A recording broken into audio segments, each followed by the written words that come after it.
Alright, today we're going to talk about boots. What I've done is I've set up about 5 different types of things that I've used over the years in digging.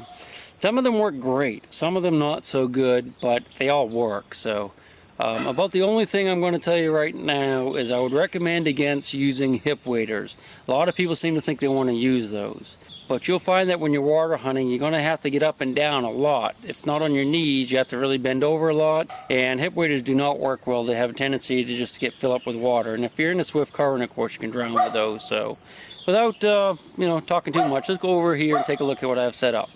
All right, this is our setup right here, from worst to best.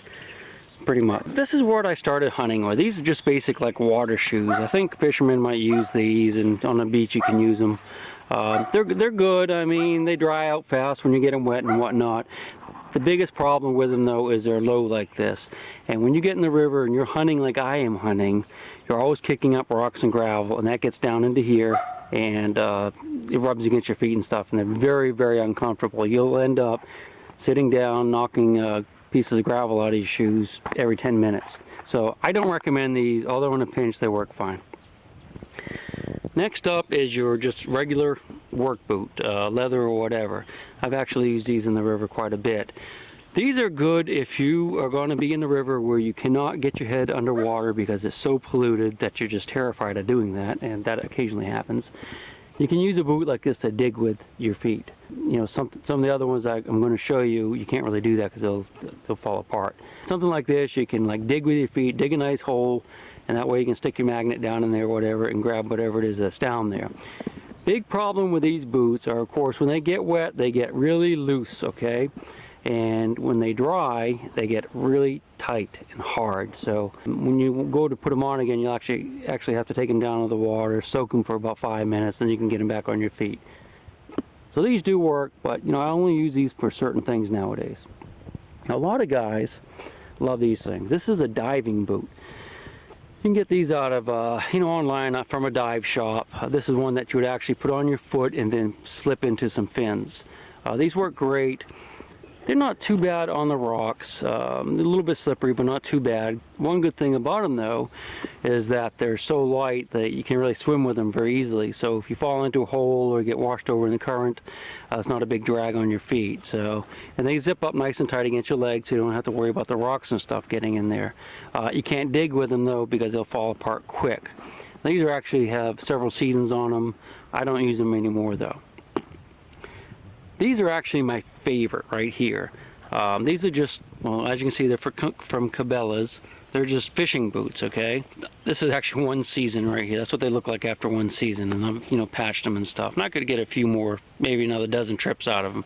The big thing about these fishing boots are the felt soles. If you can get felt soles, they're wonderful. I mean, they grab the rocks and they're just great.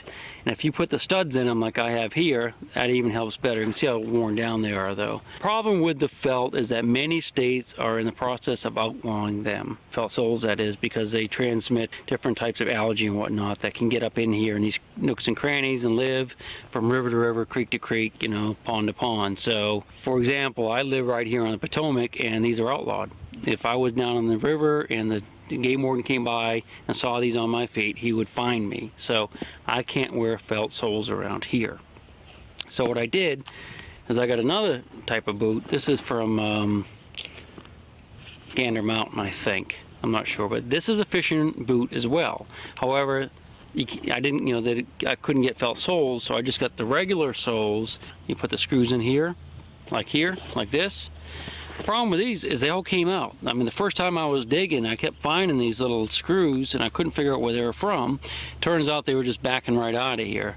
And without those little screws in there, these things were just extremely slippery on the rocks. They do not grab the rock like the felt does. So it was pretty scary actually digging because I couldn't stand up when I was going over the slippery stuff. So what I did is I cut these pieces of metal here and shaped them and like this and put them in and just drilled them in like that, and boy, these things work great. Now occasionally you do get some rocks that they're still slippery, but it's almost like Velcro on the average rock. And of course when you get on the bank in the mud, these things grip really well and it's very easy to walk, whereas a felt sole in the mud is just like walking on ice. It's horrible. I really like these These are probably the best if you can still wear felt where you dig. If you ever want to see a video about how I made these things, let me know and I'll work up a quick video for you. But this is what I use from now on. I am going to show you a trick about the boots and what I recommend you do as far as socks, because you have to wear socks with these. I actually end up wearing 2 pairs of socks. And you do wear holes in them pretty quick because of course you're in the water. But what I do is I just hang them up at the end of the day, let them dry. If they dry, the next day I just put them on again, and you can flip them around so the holes are up or holes are down, doesn't matter.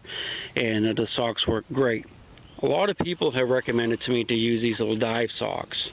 And I tried them and they're terrible.